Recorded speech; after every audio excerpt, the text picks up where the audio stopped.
Have you ever met somebody that says they had a bad week or a bad day? Maybe you said that yourself. What that tells me is this individual doesn't understand how to control their emotion. So what they're doing is they're constantly reacting to everybody else and everything else, and it's putting them in a place where something is bad for an extended period of time. What I know about successful people is that we have bad moments, because bad's gonna happen. It happens every day. But how we react to it is a choice. And how we react to it is our emotion.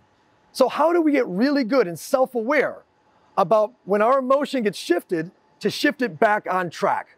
How do we take control of our emotions?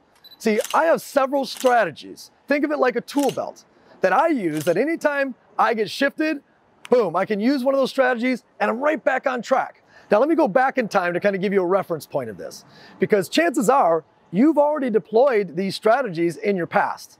How many of you guys were athletes before? Maybe you were a musician or you sang in the choir, or maybe you just had to give your presentations at school. And before you went and did these things, you did a series of things physically to get yourself focused or excited or hyped up or on. And these were literally physical things.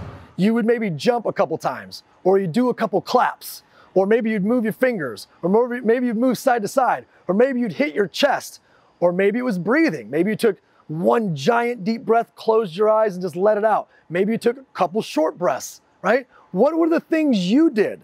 I literally want you to think right now, before you went on stage to sing, or before you went onto the field to play, or before you went to the front of the room to give that presentation. What did you do? What did you do to get focused, to get back on, to overcome? See, the central nervous system, it doesn't know any better. We hardwire our central nervous system to respond however we want it to respond, or everyone else hardwires it for us. See, right now today, imagine using these strategies you used years ago, but doing it before you made a phone call. Doing it because you didn't like what just happened in a presentation. Doing it because you're feeling down or off in that moment.